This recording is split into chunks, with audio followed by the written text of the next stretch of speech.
Well, first of all, I will say it was my first defeat in regular time with Barca. I enjoy beating Magdeburg.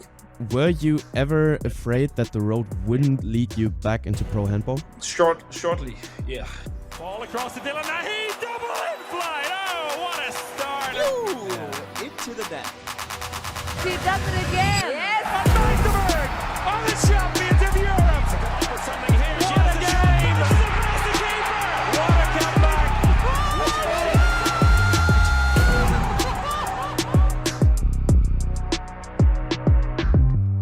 Round number 13 of Talkin' Handball for us, and today is the first time that I'm actually gonna be super outnumbered, because on one hand we're having two Danes on the show. One of them is beach handball's greatest, ladies and gentlemen, Martin Vilstrup. Nice to have you on. And on the other side we maybe have two Barcelona legends. One is might be a legend in the making, and the other one is a Barca legend, a true Barca legend with a retired jersey number. Ladies and gents, Víctor Tomàs. Hello. I think that you are running a little bit out of ideas, eh? Why is that? You are having a retired jersey number, true. don't you? That's true. Yes. Yeah, I appreciate that. I was just saying, I'm today putting you into the Martin stars first. right here.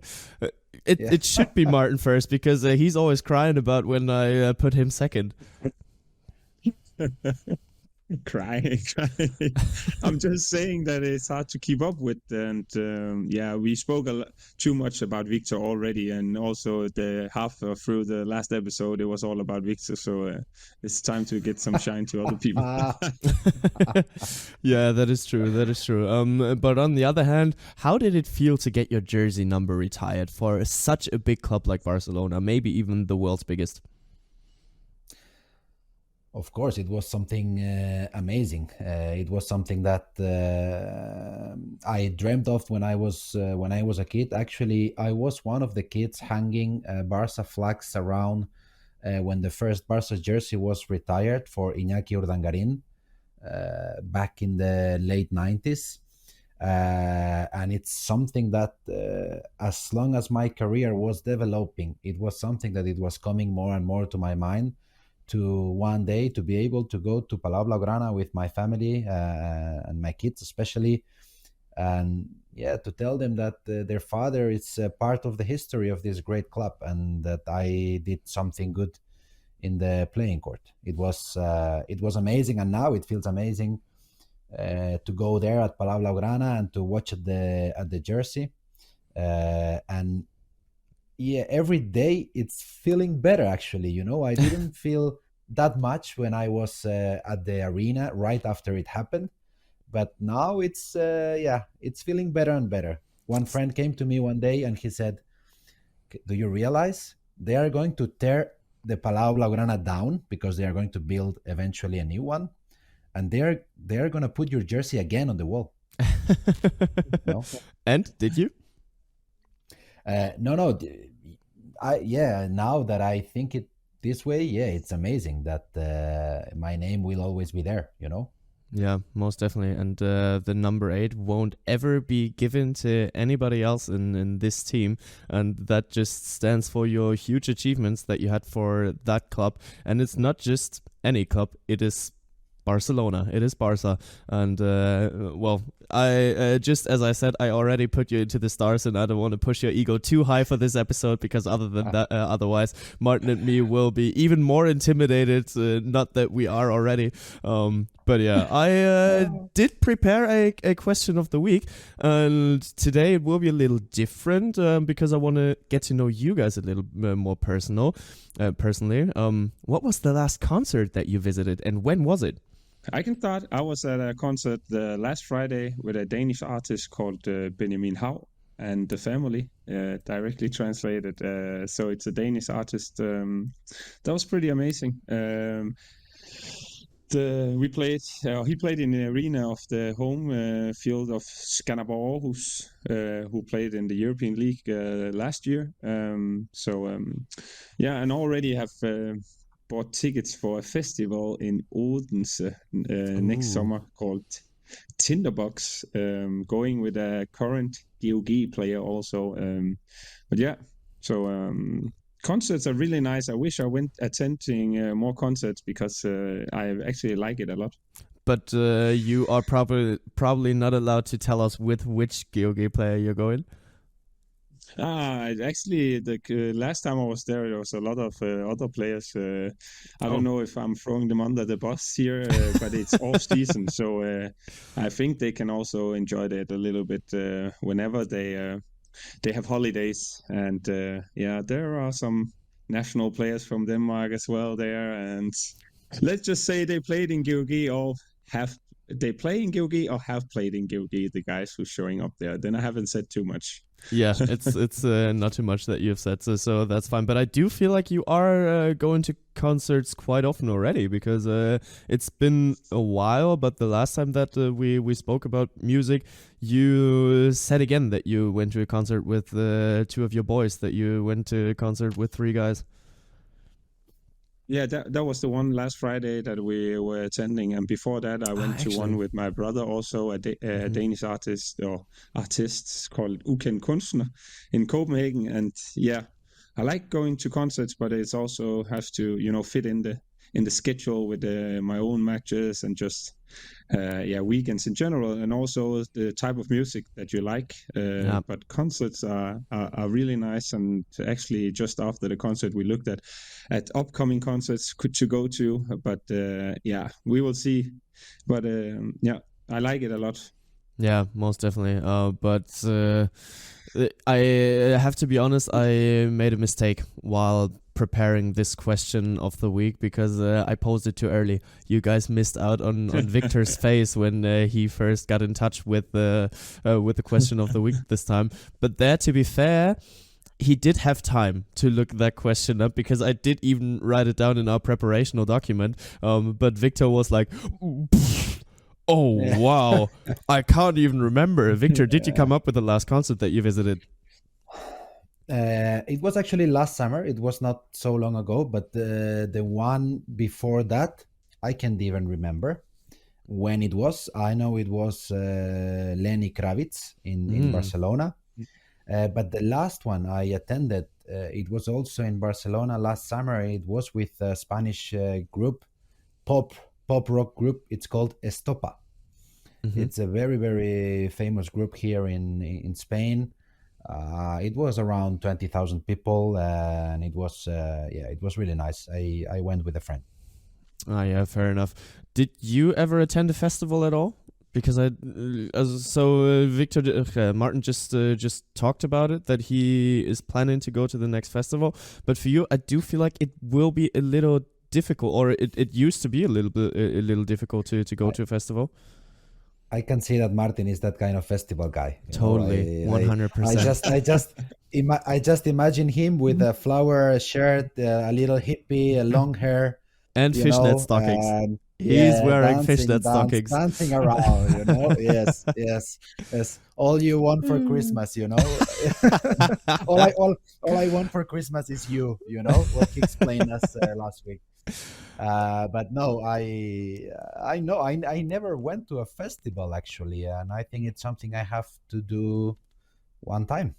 Yeah, and the sooner the better, because it doesn't get easier as you get older. Yeah.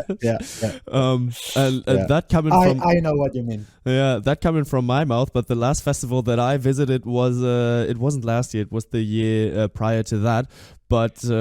I used to go to festivals a lot when I was 18, 19, something like that. And the time that I went, I was 23. So not like old, but then I woke up one morning and I was like, I can't do that stuff anymore. I'm getting too old for this, because just living 5 days straight out in the dirt. And basically, no, I'm not going to say what we... took our nutrition from, but yeah, anyways, it did get tough throughout the days, so I would recommend you, once you get the chance, go for it. You shouldn't wait for too long to go to a festival. Yeah, I think it has to be sooner or never, right? Actually, when are you hitting the 40? I'm just putting my finger into the wound. In 2025. February 25. It should be next year then that you go to a festival. Okay. Martin has something to say. I'm really eager to hear it. No. Oh, you look young, Victor. I was not about to say something about your age, but the type of festival that I like to go to, I've also been to others where you have to sleep on site. But this type of festival is that you go to the playing site and then you sleep at home and go back, and so you wake up in a bed to take a fresh shower, and you can eat, what I would say normally, and not the stuff that you buy on site, and then you go back, and it's like that for 3 days. But I also been the other type, but I think I'm too big for sleeping in a tent because my feet have to stick out of the tent. You cannot close it, and you just sleep uncomfortable of these kind of mattress, and yeah. There is different types of tents. Do you know that? Yeah, but festival tents have to be like that. And also, yeah. But I was wondering which concert are the biggest or the best that you ever attended, because you also went to one not long ago, Bengt. Was it Billie Eilish or no, Ellie Goulding. Like Ellie Goulding. I'm a huge Ellie Goulding fan myself, and I am not intimidated to say that, because she is a great human being and does awesome stuff with music. And yeah, actually just today, that's why I came up with that question. Just today I bought another Ellie Goulding ticket for next year in April, but that will be amazing as well, because that will actually be with an orchestra, and I love that idea of seeing her with an orchestra live in her background, and that will be amazing. And yeah, on the other hand, you guys? Huh? So are you guys these people that are singing, right? Singing the songs during the concert? Completely, 100%. Okay. That's why I'm going to a concert, to experience that music live. I really would love to see you singing Ellie Goulding songs, Bengt. Oh, believe me, you will one day. You will eventually. Yes. Okay. Yeah, but I'm the kind of type that records the concert and I'm singing along, and the next day when I watch my videos, I cannot actually hear the artist, but it's my own voice because I'm shouting too much. Yeah, and that ruins the complete video, because you can't ever watch that again. But when you are recording it, you feel it's so nice idea to be singing at this moment, right? Only great watching. That has to match. It has to be good. Yeah. Amazing. But the biggest concert, I didn't even go to that many big concerts yet. Just from some smaller artists that I like. So yeah, I can't actually answer to that. Victor? The biggest concert I've been, I would say it was that one from Stopa last summer. At least it was the one that it was more people. I've been also at the Beyoncé concert in Barcelona. So long ago. Yes. Wait, Martin, do it again. Great. Well, I think you're doing it great. Yeah, the rhythm is good there. I think I need to put a stop sign right here, because this is getting out of hand. This is getting way out of hand, but amazing. Let's get back to my introduction, because I said that I will be outnumbered today, and I did give you the reasons for it, and especially one thing. It is a little early to say that, but is today's guest a legend in the making? Is it a Barca legend in the making? I think he has the potential to be a Barca legend in the making. Of course, I don't know if he would have the willing and the patience to be in Barcelona so long to be a Barca legend, because I'm sure that he's a goalkeeper. The way he's playing, which is amazing. It's one of the best goalkeepers in Europe right now. Yeah. The way he's playing, I'm sure he's going to have a lot of offers, and he's not a Barcelona guy like I was on these days. I born there, I have my family there, my friends and everything. And I have this feeling for the club, and I'm sure he will have some big options to go somewhere else if he keeps playing the way he's doing it. But hopefully he's going to be a legend, because he is amazing. Yeah, that would mean that he does stay at Barca for a long time. But honestly, I'm seeing that because currently he is one of the best, if not the best goalkeeper in the tournament right now. We're talking about Emil Nielsen here, if you guys haven't realized that already. But ever since Gonzalo Perez de Vargas announced his leaving from Barca, he was put way more into focus. Because ever since then, it is clear that Emil Nielsen is the future of Barca, is the future of Barca's goal. And I am intrigued to see how long that will last, because I can absolutely imagine and I can see that Emil Nielsen is going to be their main goalie for the next 7 to 8 years, and that might make him a true Barca legend, depending on how many titles they win, how successful that era will be. But if it's not successful, it's absolutely not due to him. Well, he has the age with him, I would say. He's 26 years of old, and with what we know with goalkeepers is that they probably last a little bit longer than some of the field players. And as you said, his contract expires in 25, if I recall it correctly. So let's see if he can extend it and will stay there.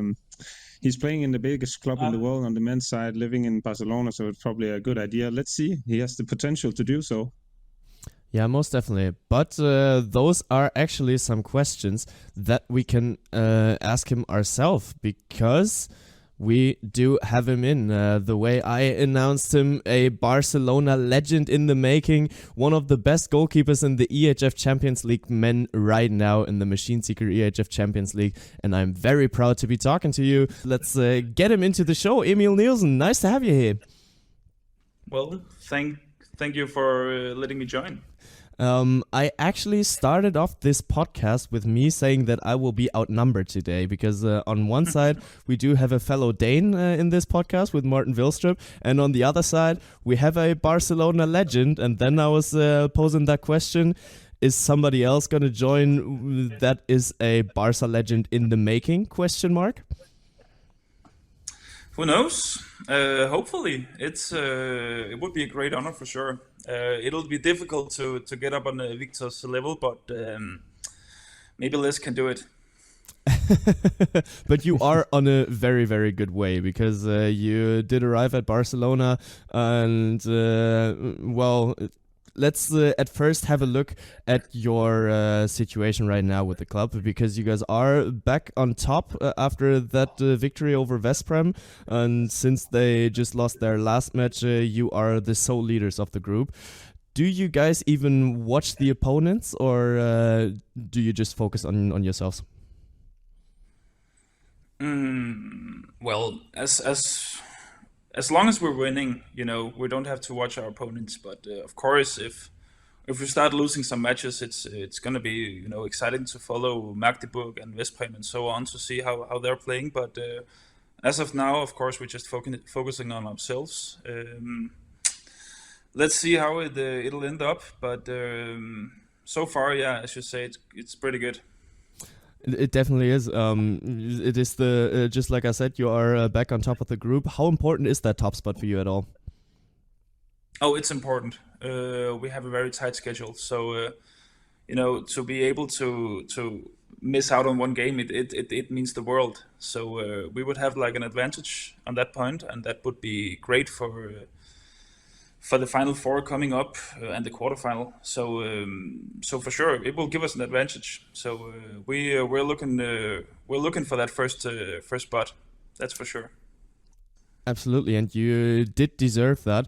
And I don't know right now about that game, but you guys are in the top spot as well because of the performances of one particular goalkeeper.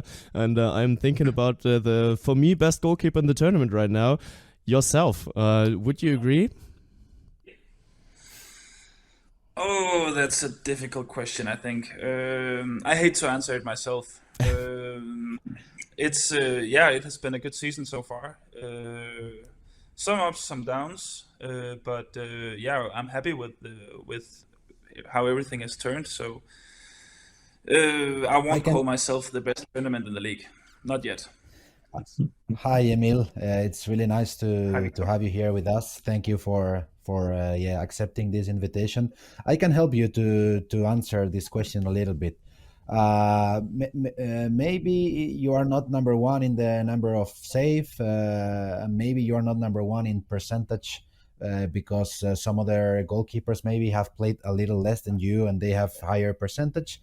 But I think that overall you have been the best goalkeeper so far in the Champions League, and I think that the position in the group, you are a great part that Barcelona is landing there, because I remember especially one game that it was very tough in my opinion. It was the very first game against Montpellier, when you tied a game in Irún against Vidasoa Irún, and then you travel to Montpellier with some doubts in your heads, and then you appeared. And since that game, I think that we have seen the Emil Nielsen that you wanted all of us to see in Barcelona. Am I right? Oh, of course. That game in particular was difficult for me. Of course, we didn't have Gonzalo with us, so there was some extra pressure. But yeah, I'm really happy with that game also, because even though we didn't have like the second goalkeeper, so like the second security, I managed to do well, and I'm very happy with that. It's perhaps not the game I will point out as my best or most important. For me, the Magdeburg game was like a turning point for me. It was really nice to play very very well in the Palau, and for the whole team.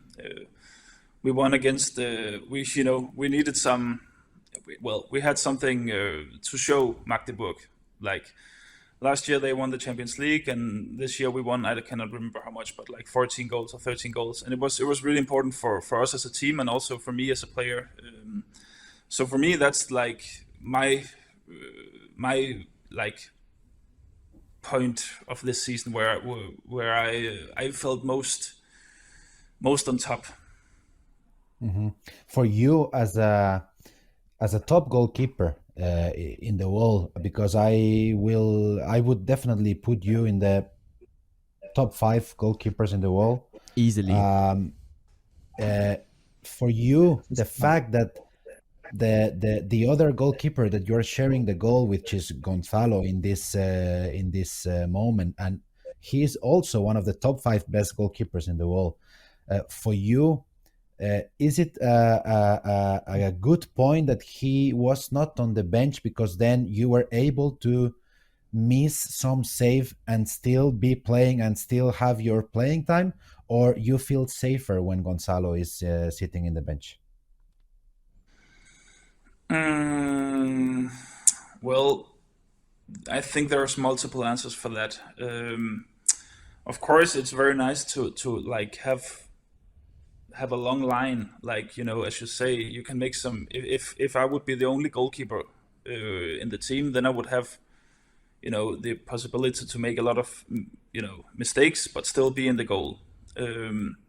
So on that note, of course, that's always nice. But on the other hand, it's also a big security to have Gonzalo there, and it's a big security for a club to have 2 top goalkeepers, because it's such an important position. So. Well, in some ways, of course, it's nice to be like the number 1 goalkeeper, but in other times, it's very nice to be 2 as well, because our goal is to win the game, and if I'm not performing, then it's very important to have another possibility, to have another option. It's called option, and also the other way around. So so I'm very happy with having Gonzalo. So yeah. I would personally say that you put Carlos Ortega in a very, very difficult position, because both of you are overperforming each and every time you are put into goal, but he still needs to decide on someone to play. And that's where I was wondering, how is the chemistry between you and Gonzalo? It's really good.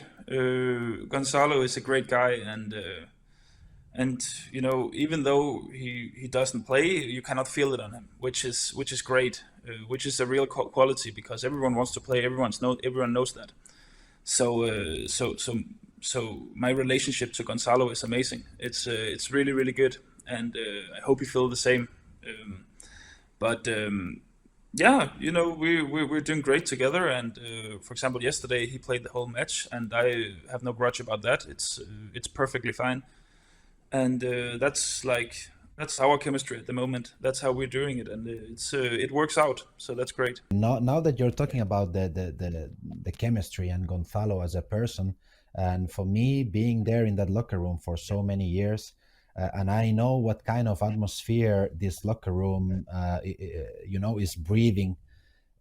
Were you surprised when you came from Nantes, which is also a very nice place to play?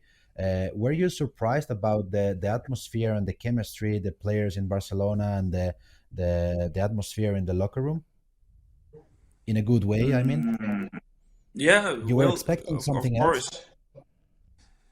To be honest, I didn't know what to expect. Coming into Barcelona, I was really nervous, so I'm not sure I thought that much. I didn't have that many thoughts. So, but of course, it's great. It's unique. Everyone likes each other. Everyone is on the same level every single day. And as you say, you have experienced it, so you know what I'm talking about. But it's really a unique team, and we're doing great. And as long as we can stick to this group, I think we can be competitive forever. So yeah, it's a great group of people for sure. I want to come back to one sentence that you just said. Coming to Barcelona, I was really nervous. I can absolutely understand that because it's probably the biggest club in the world, and you are setting your foot into the airplane just to know, all right, I am going to spend some time there. How does it feel? How did it feel to arrive at Barca? How did it feel to get well, maybe even start with getting in touch with Barca? What did that do to you? Well, for me, it was a no-brainer when Barca called. I was completely sure about my decision, and there was no doubt at all. As a kid, I dreamed about playing in Barcelona. I remember watching Kasper Witt. He was my big idol when I was a kid, and so for me there was no doubt. And so yeah, that's also why I was nervous. It's one of my biggest dreams. I also have some dreams with the national team, but like. Club-wise, it's Barcelona. It has always been. It was the biggest dream as a kid, and it was, yeah. And now I achieved it. So of course I was freaking nervous. I was really excited to come here. I was really excited to meet the guys, to meet the best players in the world. And I have also always thought to become the best, then you have to train with the best, and you have to be around the best every day. So for me, it was a no-brainer to go to Barca when they made contact. But I'm like, yeah. First of all, hi Emil. But I was like, I'm more like, people talking about the competition within Barcelona. But that's probably also one of the reasons why you want to go there, because it's gonna motivate you and push you to do your best in every training and every match there is, because otherwise that the guys sitting on the bench also have a high level. So at the moment, and we spoke about it earlier, that you and Gonzalo is probably the best duo in the world at the moment. But is it also for you, for every training that you go to, that you have to perform, otherwise that that Gonzalo is there, and also you spoke about it yourself with the national team. There's also a lot of competition there with a national team with a lot of great goalkeepers, and yourself been doing really great the last national matches that you played also. In Barcelona, we're training very hard. It's every single day, and we're doing it like to the fullest. We're really it's really a competitive environment, and as you say, like. I will not say up against Gonzalo because we have the same goal, but for me to be able to play the matches, I have to perform every single day, And if I'm not performing, I have some coaches up my head every single day. So so that's also that's a big quality for me. I'm forced to perform every day. So I really love that about Barcelona. And as you say, with the national team, it's exactly the same. There's a lot of competition for me wherever I go. In fact, so. But yeah, I like it. It's it can be tough from time to time, of course. But I like being in this environment, and I like I like to train. So it's I like it. Yeah. I don't know what to say. It's great. No. Go ahead, I just wanted to say that I didn't have the chance to play with you, and I don't know you as a person, so I don't know if that is your case or not. But normally, when a lot of players came to Barcelona, you can feel a very big difference from the first season until the second, only in the warming up games. In the warming up games, normally new players, they come and they just play to have fun, to warm up, and to prepare for the training. But as long as the season is going on, they are learning that in Barcelona, you need to win in the warming up games. You need to be Actually, the best. the warm-up games are the most competitive during the training. We're keeping score in everything we do, and it's sometimes perhaps it's also too competitive, like sliding tackles when we're playing football, and it can actually get dangerous from time to time. But yeah, as you say, it's a big thing. It's a very big thing. So you have suffered this process of change, right? That when you came, it was like warming up games, and now you get mad when you don't win in the warm up games. Oh, for sure. First season was fun. Yeah. But I will actually say I could feel it from the beginning. Like we have our two of our captains choosing like the football teams, and if we're not winning, if my team is not winning, like the vibes, the whole training is so bad. And I also noticed that last year. But like now I'm a part of it. Perhaps I wasn't that last year, but now I'm a part of making bad vibes throughout the whole training. I have a funny story about it, because when I was captain and Jesper Nodesbo was captain number 2, and we chose players in the beginning of the season, I always was cheating him, and he was always choosing the worst players, and he never won. That was amazing. That's perfect. But I mean that almost sounds like the football part of Barca could call you guys whenever there's a little shortage in players. I'm not so sure. It's no, we're so bad. Everyone's so bad. Like, yeah, it's not something we're proud of, for sure. What would you say? Who's the worst football player of your team? The worst football player. Who gets selected the last? Engesan. Our team is very bad, that's true, but Melvin is also very bad.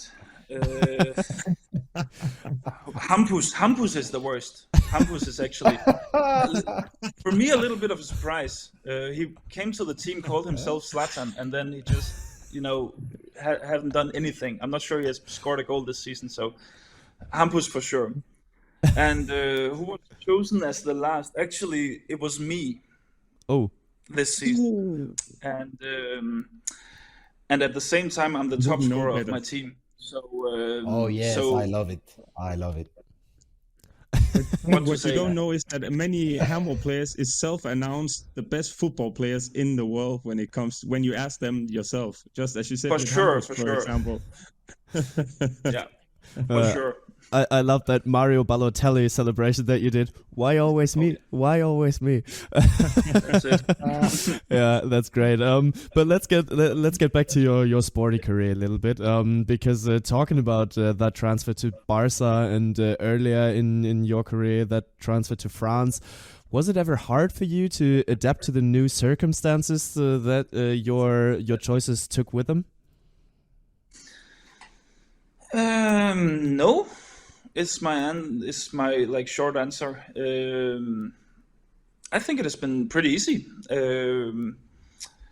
like it has always. I've met so many great guys throughout my career, and like I've always been helped a lot. Of course, like if I would have come here to Barca and just play like very very bad, I think it would have been different. But also when I went to Nantes, my first season in Nantes was also okay. No, I think so far everything has been pretty easy, and perhaps that's also me as a person. I'm not that complicated, so if I just get to play handball and have some great teammates who wants to train, that's like the most important for me. Like as long as the whole team wants to train, then okay, then we're gonna do great. No, I think so far it has been easy. And for you as a goalkeeper, Emil, and you played in Champions League in 3 different teams, 3 different styles of handball: Denmark, France, Spain. Do you feel these different defensive styles that Danish teams or French teams or Spanish teams has? Because now, for example, with Barca, we see a lot of work from the player number 2 in defense, from Dicamem, from Luis Frade, closing the space to the center backs. And do you feel the difference from the goal when you are standing there and trying to save goals? Do you feel these different styles of defense? For sure. And to be honest, I actually don't think the Barca defense like style is complementing me very much.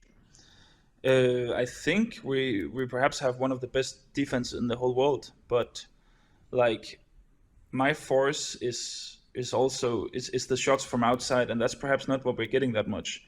We're forcing a lot of turnovers and technical fouls, and then but also getting a lot of shots from 6 meters, where perhaps I'm better at the shots from 9 meters. And like in Denmark, it was completely different. Like we were standing on 6 meters, we were counting on our blocks, and I think me as a goalkeeper style type, I think that suits me better actually. It doesn't mean I cannot succeed here, and it doesn't mean that the defense is better elsewhere, because I think we have one of the best defense in the whole world. It's just the shots I'm getting here is different from what I got in France and from what I got in Denmark. It's interesting that you're saying that, because I don't have the numbers in my hands now, and I couldn't say if you have highest percentage from the 9 meters shots or 6 meters. But my feeling, and also watching you in the Spanish league, for example, the game you played in Granollers, which was crazy, it was amazing. You are saving a lot of shots from 6 meters in a clear 1-against-1. And it's really interesting that you are saying that it fits better for you to receive shoots from 9 meters. Yeah, well, that's my feeling at least. Perhaps the numbers are different, but my feeling throughout my whole career has been like the shots from outside is my like biggest strength. Force in the game. Strength in the game. And so yeah, I don't know. Of course, I will also develop. I will also change, and I have here in Barcelona for sure. It was very, very difficult for me in trainings, like manage to change my style, because I had to because the shots were different from what I was used to. Yeah, I have changed in the way I see the game, but at the same time, I still feel like my biggest strength is the shots from 9 meters, and I believe that where I'm the best in the world is from 9 meters. I have problems other places, like from the wings and from 6 meters. I don't see myself as the best yet, but from 9 meters is where I have the most confidence for sure. I actually do like the term force for that one, because the force is with you on that side, but the force brought you closer and closer to winning the one gigantic title that will probably be in your head when you think about the one thing that you still want to win. Because talking about your titles, you did win a lot already, especially with the Danish national team, but there's one thing that is still missing in your personal trophy cabinet, and that is the Champions League trophy. Is that the goal for you? One of many, I will say. But yeah, it's up there. It's something I would like to like turn off my list. Like I would like to. Hopefully we can do it this season. I also have some like individual goals and also some goals with the national team. But the Champions League is very important, especially when you're in Barca. The Spanish league is, well, to be fair, we're pretty big favorites every single year, and we have won it like so many years in a row. But the Champions League is the big goal of the season with Barca. So of course it's the goal for being in Barca. That's also why I changed that I went to Barca. Is to win the Champions League. Now that you have mentioned Asobal League, please be completely honest with your answer, okay? When you came to Spain, and you listen about what everybody's saying about Asobal League, that is so bad, that is so weak. Of course, Barca has the biggest budget, has the best team, and in a 30 games league, it's almost impossible that any other games are chasing Barca. But did you feel is in a sports wise tougher than what people thinks? It's tougher to go to Irún and win a game. It's tougher to go to Logroño and win a game, or Anaitasuna and win a game, than what people thinks. It depends. If we're there, and we're playing good, if we're playing as we should, then it will never be a problem. But if we're having a bad day, we can play a draw in Vidasoa, as we did this season. But if we're playing like good, then we're winning by 19 goals over Granollers. So it's a difficult question because, like, I want to say that it's more competitive than what I thought, but I have the feeling as long as we're playing just like at the level we should, then it's never a problem. So, so I'm. There's still a long way to go for Liga Handball for sure. There really is. Is it? And I agree. But do you think this is something it's also making you as a player improve? Not maybe in your technical, tactical side, but also in your mental side, because you know that if you approach a game the way you shouldn't, maybe something wrong can happen. Oh, for sure. An example, like we played against Kangas, which is like a lower middle team in Liga Asobal last week, and I was playing awful. And that was completely mental, for sure. Mentally, it was a game where I should have had like 10 times as many saves, I want to say, but because I was not like prepared good enough, then I didn't have the saves I should, and we ended up winning by 6 goals, but we could have been winning by much more if I would have played better.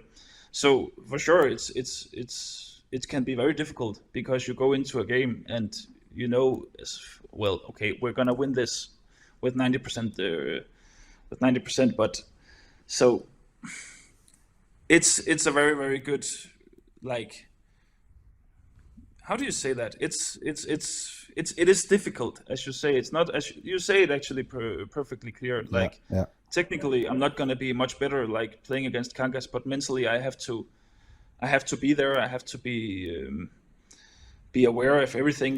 Be prepared. If you're not prepared, then they're gonna score. So for sure, yeah. I want to come back to something that you just said in one side sentence. You do have more goals personally and with the national team. Can you name some? First of all, I would like to go be like a part of the team on regular basis. That's like my goal on short terms.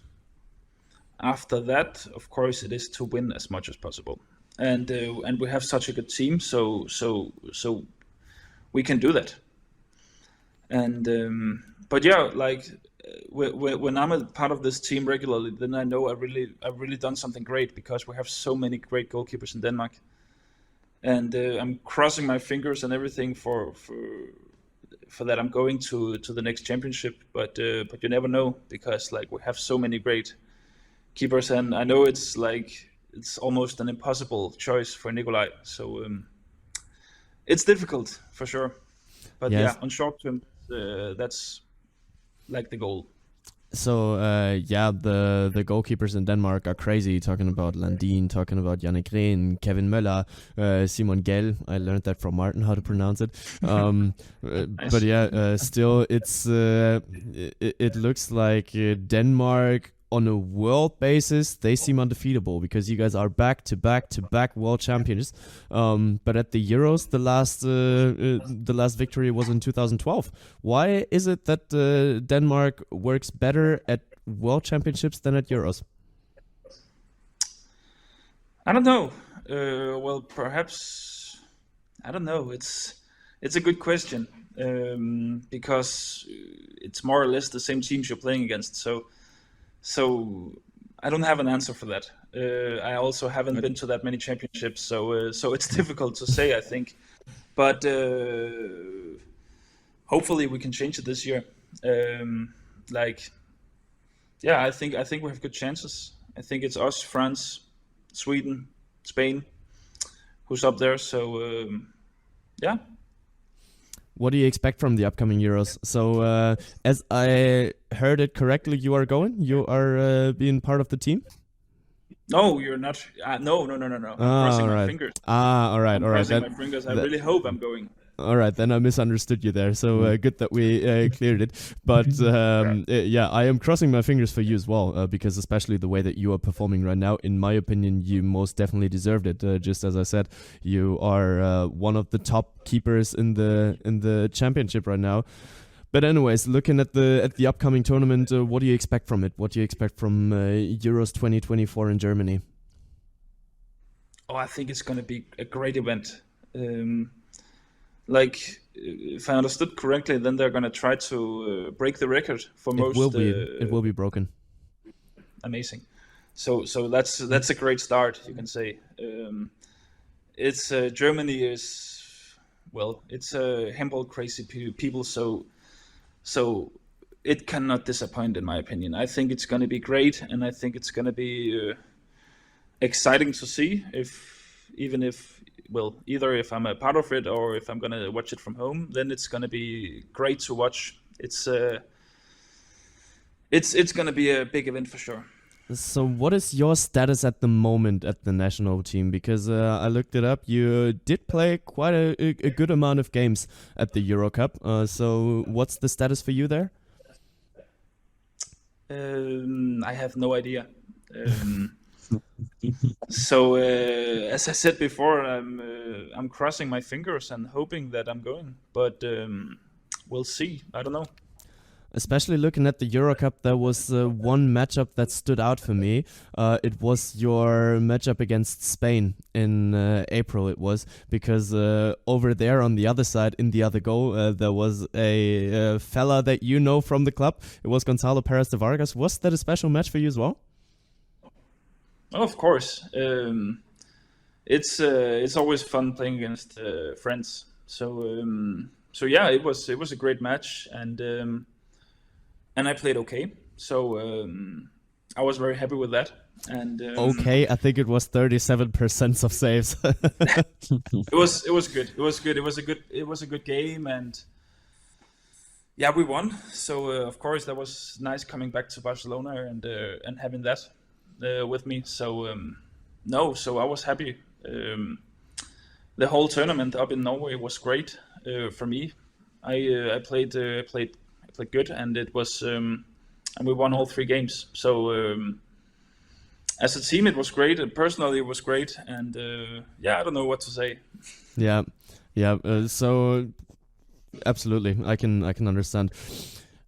I want to switch the topic over to something that might not be as easy, because the road that led you to the point where you are wasn't always easy. So you did switch clubs quite a good amount of time for the young career that you already have. But when you came into the Danish league, it was 2015 that you gave your debut. You immediately became best goalkeeper. But shortly after that, you were diagnosed with meningitis. How hard did that message hit you?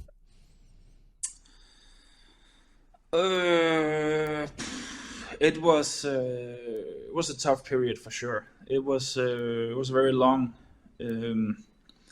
I think I didn't play for 10 months, and I was very sick.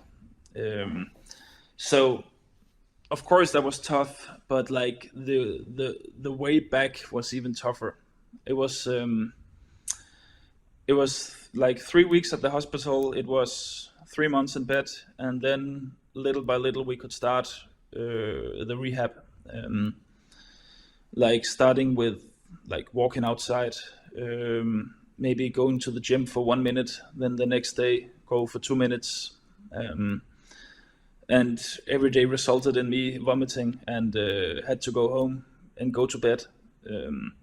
So it was really tough, both mentally and also physically, for sure. I got a lot of medicine, and it was tough to be in. But of course, it also put some things into perspective, and perhaps I learned to appreciate handball even more, because I had to sit in the background for almost a year, and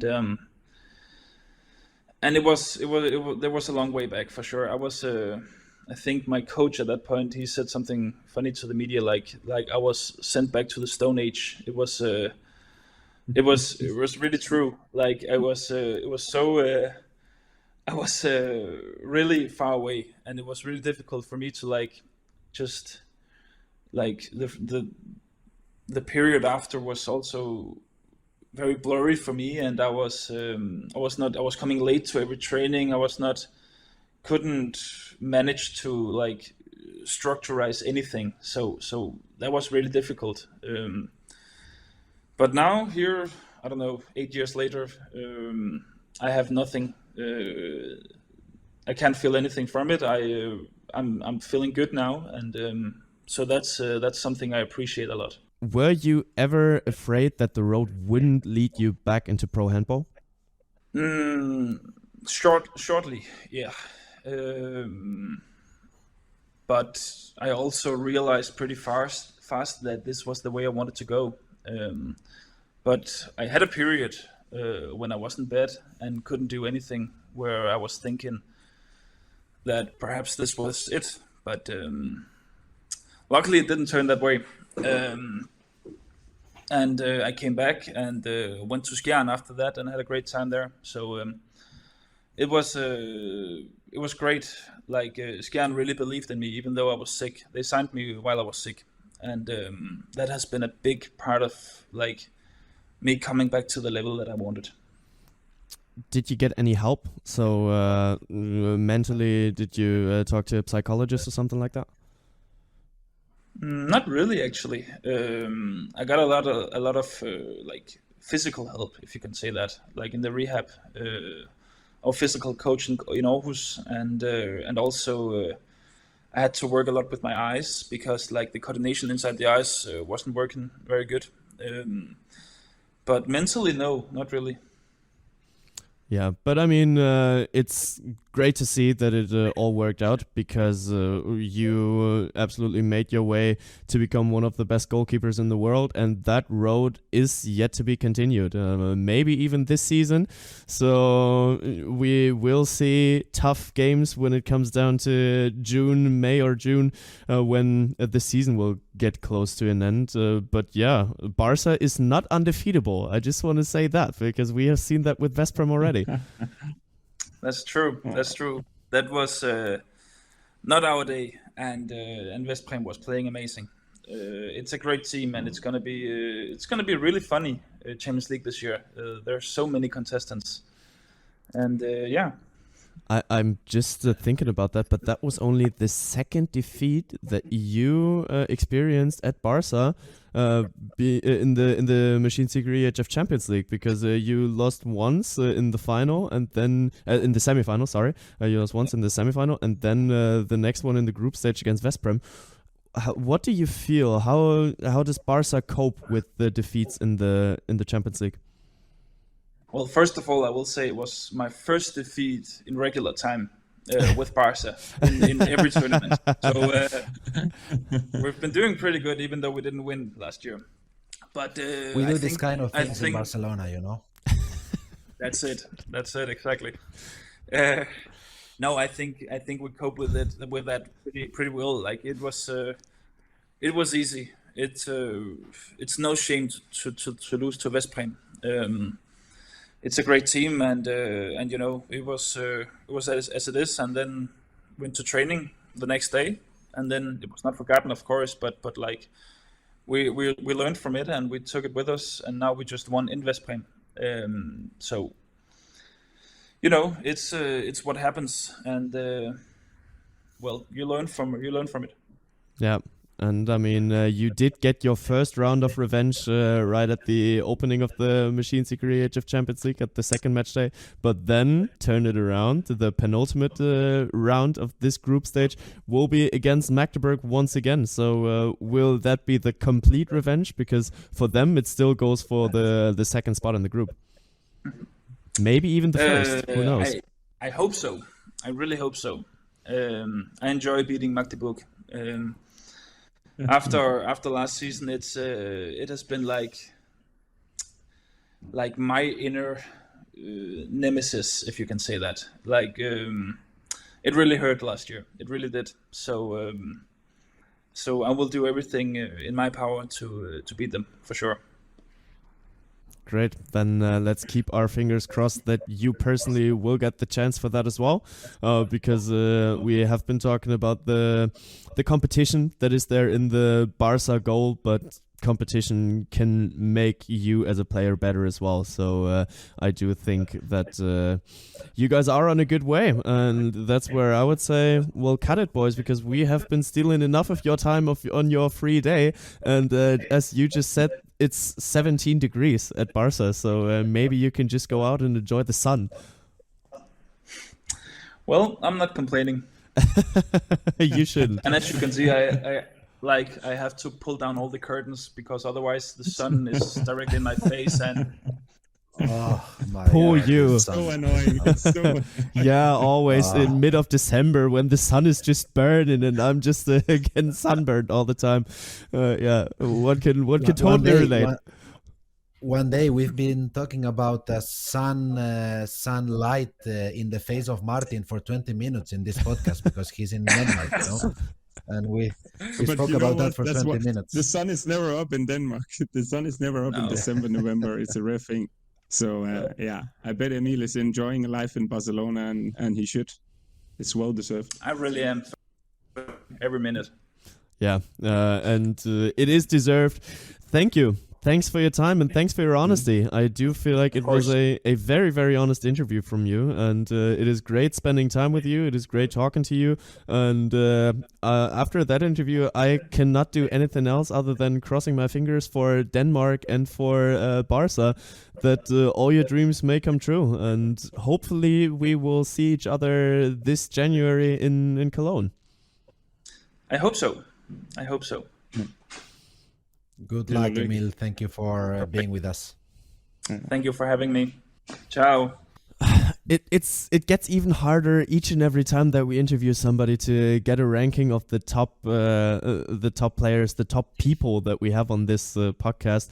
It's just great. I mean, he has been such an amazing interview guest once again.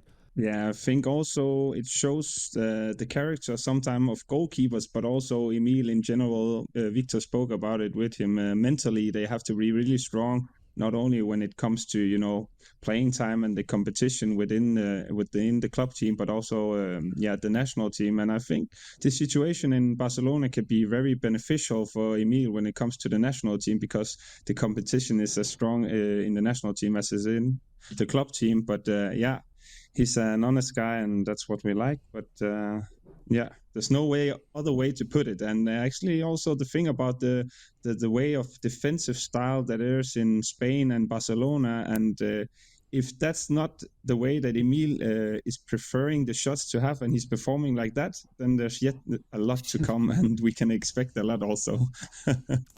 Victor, did you retire 2 years too early to miss out on Emil Nielsen?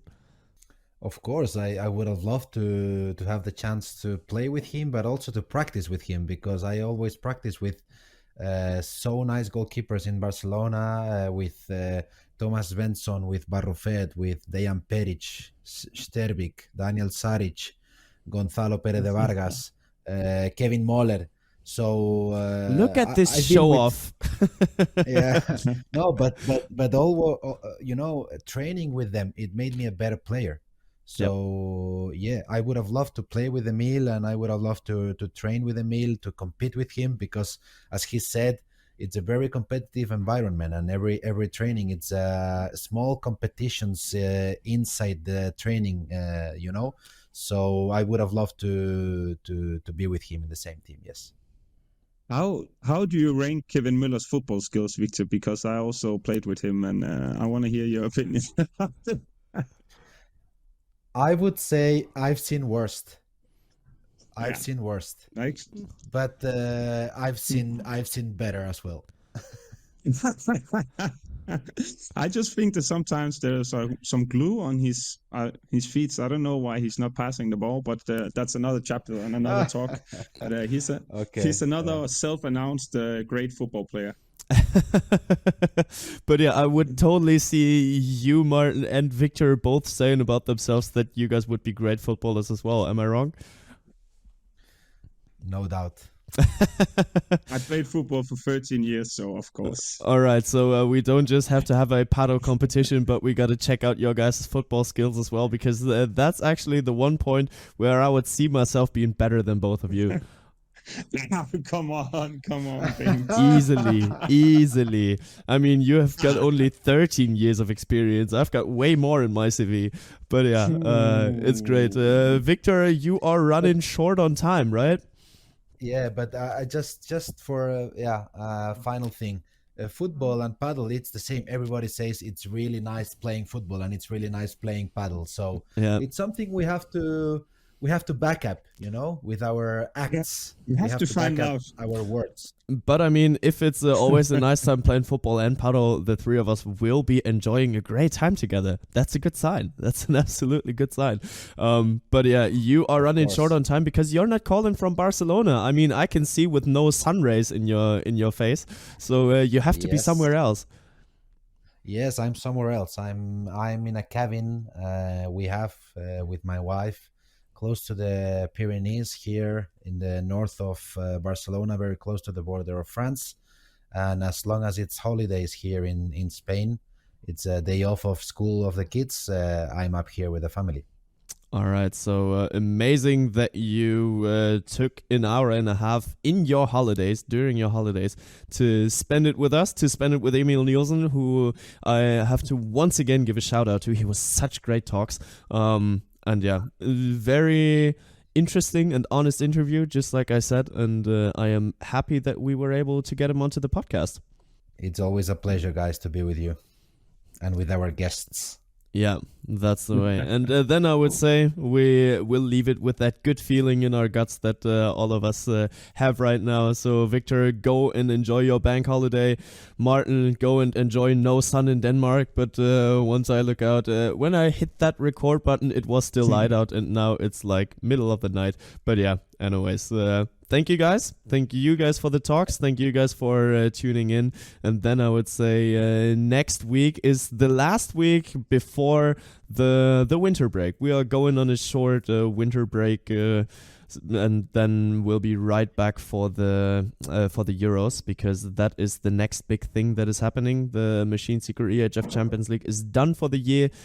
So is the EHF Champions League Women, and that's why we are having one last episode with a great guest once again next week. But until then, we will hear each other once again when it's time to talk handball. Ball across the Dylan. He double in flight. Oh, what a start! Into the net. She does it again.